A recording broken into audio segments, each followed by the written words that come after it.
السلام علیکم ورحمۃ اللہ وبرکاتہ۔ سیدنا کریم صلی اللہ تعالیٰ علیہ وآلہ وسلم آسان تفسیر القرآن، اور آج انشاءاللہ ہم سورہ بقرہ کی آیت نمبر 72 اور 73 تلاوت بھی کریں گے۔ اس کا با محاورہ اور لفظی ترجمہ اور اس کی تفسیر سمجھیں گے۔ تو آئیں آج آیت نمبر 72 جو ہے وہ پڑھتے ہیں۔ اعوذ باللہ من الشیطان الرجیم، بسم اللہ الرحمن الرحیم۔ وَإِذْ قَتَلْتُمْ نَفْسًا فَادَّارَأْتُمْ فِيهَا وَاللَّهُ مُخْرِجٌ مَا كُنْتُمْ تَكْتُمُونَ۔ اور یاد کرو جب قتل کر ڈالا تھا تم نے ایک شخص کو، پھر تم ایک دوسرے پر قتل کا الزام لگانے لگے، اور اللہ ظاہر کرنے والا تھا جو تم چھپا رہے تھے۔ وَإِذْ اور یاد کرو جب قتل کر ڈالا تھا تم نے نفساً ایک شخص کو، فَادَّارَأْتُمْ پھر تم قتل کا الزام لگانے لگے، فیہا اس میں، واللہ اور اللہ تعالیٰ، مخرجن ظاہر کرنے والا ہے، ما جو کنتم تکتمون تم چھپا رہے تھے۔ فَقُلْنَا اضْرِبُوهُ بِبَعْضِهَا كَذَلِكَ يُحْيِي اللَّهُ الْمَوْتَى وَيُرِيكُمْ آيَاتِهِ لَعَلَّكُمْ تَعْقِلُونَ۔ تو ہم نے فرمایا کہ مارو اس مقتول کو گائے کے کسی ٹکڑے سے، دیکھا یوں زندہ کرتا ہے اللہ تعالیٰ مردوں کو، اور دکھاتا ہے تمہیں اپنی قدرت کی نشانیاں، شاید تم سمجھ جاؤ۔ فَقُلْنَا تو ہم نے فرمایا، اضربوہ مارو اس کو، بِبَعْضِهَا اس گائے کے ٹکڑے سے، یا گائے کا بعض ٹکڑا اس کو مارو، كَذَلِكَ یوں، یحیی زندہ کرتا ہے اللہ الموتیٰ مردوں کو، وَيُرِيكُمْ اور دکھاتا ہے تمہیں آیاتہ اپنی نشانیاں، لعلکم شاید کہ تم تعقلون عقل حاصل کر لو، شاید کہ تم سمجھ جاؤ۔ اب اس آیت کا پچھلی آیات سے یہ تعلق ہے کہ پچھلی آیات میں سارا واقعہ اور اس کی جو بھی تفصیل تھی وہ بیان کی گئی۔ اب یہ بیان کیا گیا کہ اس واقعے کی تفصیل کے بعد اس شخص کو جو ہے وہ زندہ کیا گیا، اور اس نے جو ہے وہ تفصیل بتائی۔ تو آئیں اب اس کو سرسری نظر میں دیکھتے ہیں۔ گزشتہ رکوع میں بتایا گیا کہ بنی اسرائیل کو گائے ذبح کرنے کا حکم دیا گیا۔ اب اس کا پس منظر بتایا جا رہا ہے کہ حضرت عبیدہ سلیمان تابی فرماتے ہیں کہ بنی اسرائیل نے یا ان کے ہاں ایک شخص کی اولاد نہ تھی، وہ بہت مالدار تھا اور اس کا ایک بھتیجا، اور وہ اس کا تنہا وارث تھا۔ اس نے اپنے چچا کو قتل کر ڈالا اور لاش اٹھا کر دوسرے قبیلے یعنی دوسرے محلے والوں کے دروازے پر ڈال دی، اور صبح خود ہی اس کے خون کا مطالبہ کر کے ان سے جھگڑنے لگا، یعنی اس محلے کے دروازے پہ جا کے شور ڈالنے لگا کہ میرے چچا کو ان محلے والوں نے قتل کر ڈالا۔ دونوں طرف سے تلواریں نکل آئیں۔ تب یہ جھگڑا موسیٰ علیہ السلام کے پاس آیا۔ آپ نے فرمایا اللہ تمہیں گائے ذبح کرنے کا حکم فرماتا ہے۔ چنانچہ گائے ذبح کی گئی۔ اللہ تعالیٰ نے فرمایا اس کے گوشت کا کوئی حصہ مقتول کو مارو۔ تو حضرت اکرمہ تابی رحمۃ اللہ تعالیٰ علیہ کے بقول گائے کی ران اسے ماری گئی تو وہ زندہ ہو گیا، اور بتایا کہ یہی شخص میرے خون کا بدلہ لینا چاہتا ہے، یعنی جو شخص میرے خون کا بدلہ لینا چاہتا ہے میرا قاتل یہ ہے، یعنی میرا بھتیجا ہے، یہ کہہ کر پھر دوبارہ وہ مر گیا۔ تب قاتل نے اعتراف جرم کر لیا کہ میں نے یہ کام کیا ہے۔ تو حضرت موسیٰ علیہ السلام نے اسے جو ہے اس واقعے کی وجہ سے جو ہے وہ سخت سزا دی، اور اسے مقتول کی میراث سے محروم کر دیا۔ تب سے یہ قانون چلا آ رہا ہے کہ قاتل مقتول کی میراث سے محروم رہتا ہے۔ اب یہاں پہ وَإِذْ قَتَلْتُمْ اور كُنْتُمْ تَكْتُمُونَ کے الفاظ میں یہ معنی مخفی ہے کہ قاتل کے قبیلے والوں نے یہ جان کر بھی کہ قاتل وہی ہے اس کا ساتھ دیا، اور دوسرے قبیلے والوں پر الزام لگایا۔ اس لیے اللہ تعالیٰ نے بنی اسرائیل سے خطاب کرتے ہوئے فرمایا وَتَكْتُمُ الْحَقَّ وَأَنْتُمْ تَعْلَمُونَ کہ جان بوجھ کر تم حق کو چھپاتے ہو اور باطل پر اصرار تم کرتے ہو، یعنی تمہارا پرانا طریقہ یہ ہے کہ حق کو چھپاتے ہو اور اس پر ڈٹے رہتے ہو۔ یعنی اگر آج تم میں حضرت محمد صلی اللہ علیہ وسلم کی نبوت سے تمہیں باخبر کیا جائے، ان کی نبوت کے بارے میں کوئی خبر تمہیں دی جائے تو اس کی تکذیب کرتے ہو، اور یہ تمہاری پرانی روش ہے، نیا طریقہ نہیں ہے۔ تم نے اس قتل کے واقعے میں حق چھپایا مگر اللہ اسے ظاہر کرنے والا تھا۔ یوں ہی تم نبوت محمدیہ صلی اللہ تعالیٰ علیہ وآلہ وسلم کی صداقت چھپا رہے ہو اور اللہ تعالیٰ اسے ظاہر کر کے چھوڑے گا۔ آگے کذالک یحیی اللہ الموتیٰ کا مفہوم یہ ہے کہ جیسے گائے کا ٹکڑا مقتول کو لگانے سے ہم نے مقتول کو زندہ کیا، یہ نشانی ہے کہ اللہ تعالیٰ جب چاہے گا مردے زندہ کر کے قیامت قائم فرما دے گا۔ اس سے موسیٰ علیہ السلام کی دعا سے بنی اسرائیل کے 70 افراد مرنے کے بعد دوبارہ زندہ کر دیے گئے تھے۔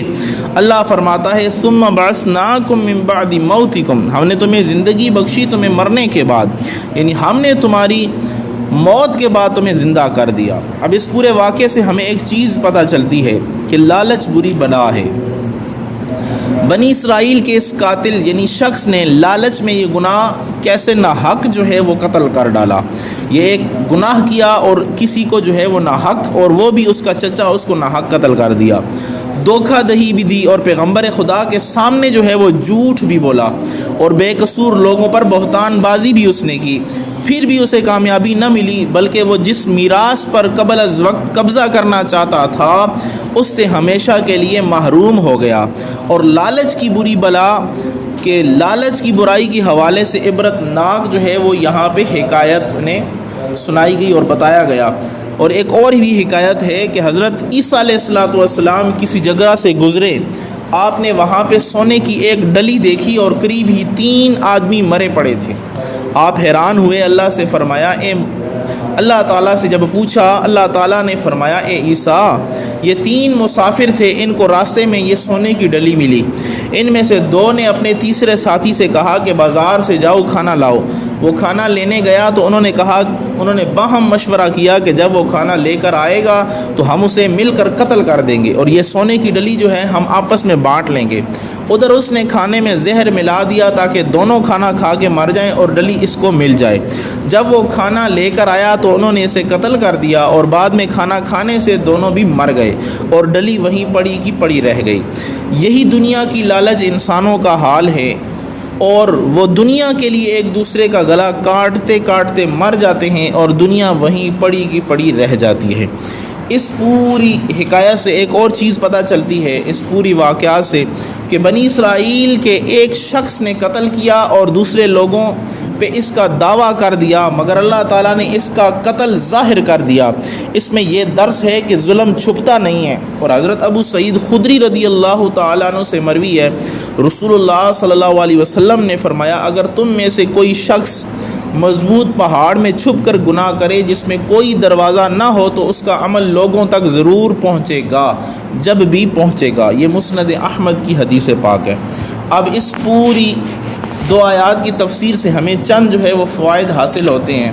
پہلا فائدہ یہ حاصل ہوتا ہے کہ اللہ تعالیٰ عالم و قادر ہے، کوئی چیز اس کے علم اور قدرت سے باہر نہیں ہے، اگر چاہے تو خلاف عقل چیزیں ظاہر فرما دے، جیسے کہ اس واقعے میں مردہ گائے کے گوشت سے مردہ انسان کو اس نے زندہ کر دیا۔ دوسرا فائدہ یہ ہے کہ عالم غیب سے فیض لینے کے لیے قربانی اور خیرات کرنی چاہیے تاکہ اس کی برکت سے اپنا مقصود حاصل ہو، جیسے کہ ان لوگوں نے کیا، اور ہم لوگ بھی اسی طرح ختم قرآن اور اسی طرح خیرات اور محفل میلاد اور دیگر مجلسیں سجاتے ہیں۔ تیسرا فائدہ یہ ہے کہ جہاں شریعت نے قید لگائی ہو وہاں اپنی طرف سے قید لگانا برا ہے، خود اپنے پر سختی کرنے سے رب کی طرف سے بھی سختی ہو جاتی ہے، لہٰذا جن چیزوں کو شریعت نے حرام نہ کیا انہیں اپنی رائے سے حرام نہ کہو اور نہ کسی کام میں اپنی طرف سے قید لگاؤ، جیسے محفل میلاد وغیرہ اور دیگر اچھے کام۔ چوتھا فائدہ یہ ہے کہ یتیموں پر مہربانی کرو اور ان کے مال کی حفاظت کرو اور نافع تجارت کر کے بڑھاؤ، کیونکہ رب تعالیٰ بھی ان پر کرم فرماتا ہے، جیسے گائے والے یتیم کا واقعہ آپ نے پیچھے سماعت فرما لیا۔ پانچواں فائدہ یہ ہے کہ قاتل مقتول کی میراث سے محروم ہو گیا، جیسے کہ اس واقعے سے معلوم ہوا۔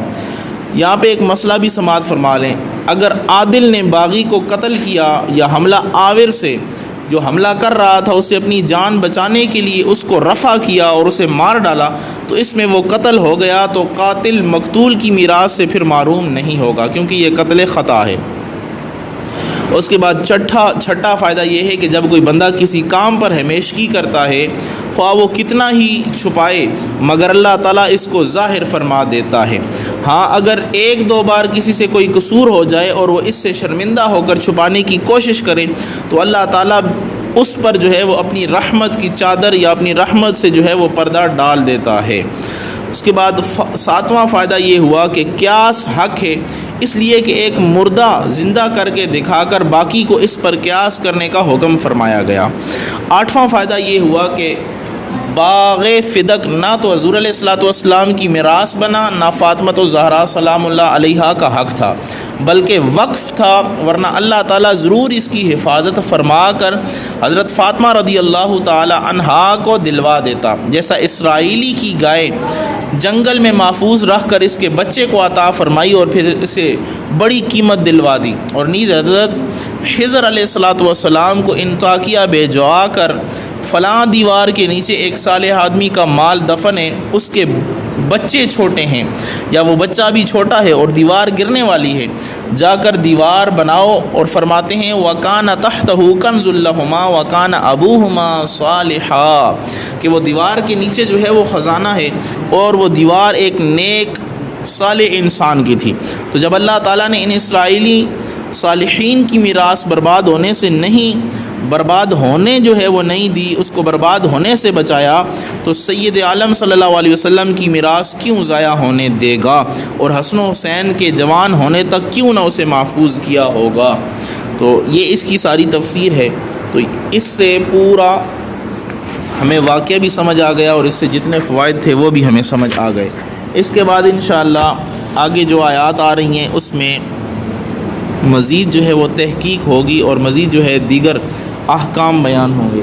اللہ سے دعا ہے جو کچھ پڑھا ہے اس کو سمجھنے کی توفیق عطا فرمائے، آمین برحمتک یا ارحم۔